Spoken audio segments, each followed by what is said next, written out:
So one of the things that has been really interesting when listening to people at the Scratch Foundation talk about their workshops is they measure the success of the workshop by the diversity of the projects that come out of the workshop itself. That's one of the many things that they'll take a look at. And that is a fascinating way of looking at it, because going with like Mitch Resnick's discussion of projects, peers, passion, play, etc., which you can learn more about in episode 106, which is titled Lifelong Kindergarten with Mitch Resnick. It was a fantastic interview. But one of the goals of exploring passion, peers, play, projects, etc., is to get people to express themselves and explore their interests and create what they're interested in rather than recreating the exact same thing as all of their peers, etc. So for example, one of the options that students had was to be able to create stuff in Khan Academy. In Khan Academy, if you follow through this, you're going through the lessons, going through the scripts.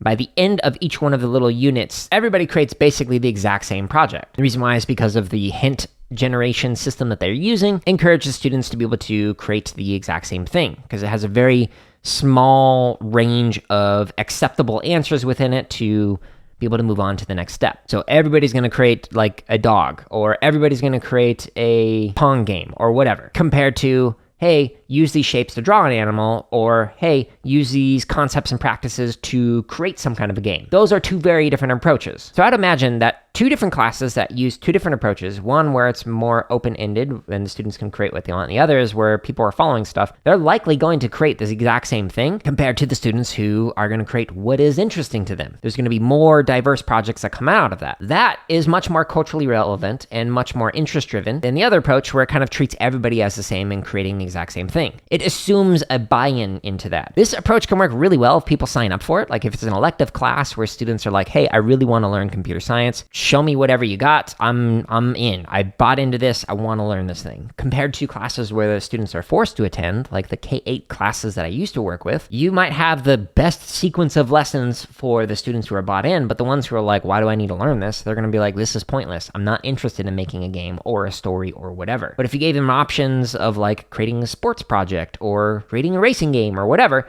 then they might be like, yeah, I'm totally into that. But if that's not in your unit, well, they're going to be bored in your class. All that being said, there is a way to actually do rhizomatic learning with these kinds of tools if you have enough projects to select from. So for example, I previously created a bunch of curricular resources used by students around the world. Those curricular resources you could go through sequentially. Start with project 1, go to project 2, project 3, etc. Or you could say, here's a list of 3 different options.